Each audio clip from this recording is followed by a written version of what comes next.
The trial of 3 men in Orange County will be in the hands of a jury as soon as tomorrow. Both the state and defense wrapped up their cases today in the trial of the 3 charged in the death of FAMU drum major Robert Champion back in 2011.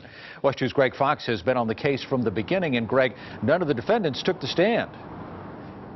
All right, Jim, this was really the stunning development in this whole trial because up until mid-morning today, the state had really believed that at least one, if not all 3 of these defendants would take the stand, and instead they chose to remain silent, leaving just one defense witness today. The state's final witness in the manslaughter hazing trial of Darrell Cornell, Aaron Golson, and Benjamin McNamee was a medical examiner who compared the beating injuries to FAMU drum major Robert Champion to that of a car crash. Blunt force trauma, for instance, someone being run over, someone being caught between a car and a post, or any sort of physical tearing of the little blood vessels in the soft tissue.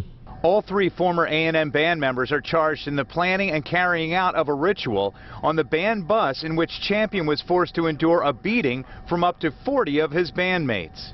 Were you able to see anyone in the middle? Crowd, distinct people, shapes? No, nothing at all. LaSherry Codner was the lone defense witness called.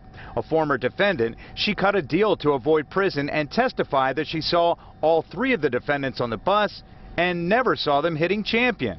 But under state questioning, she admitted she got there when Champion had nearly finished the hazing ritual that ended his life. And you have no idea whether he did that or not? No, none.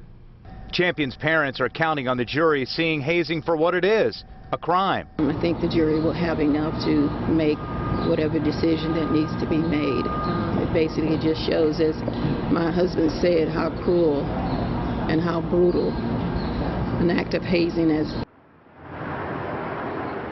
And closing arguments are set to begin tomorrow morning. 4 hours have been set aside for this, so it's likely deliberations would not begin until at least mid-afternoon tomorrow. Live in Orange County at the courthouse in downtown Orlando, Greg Fox, WESH 2 News.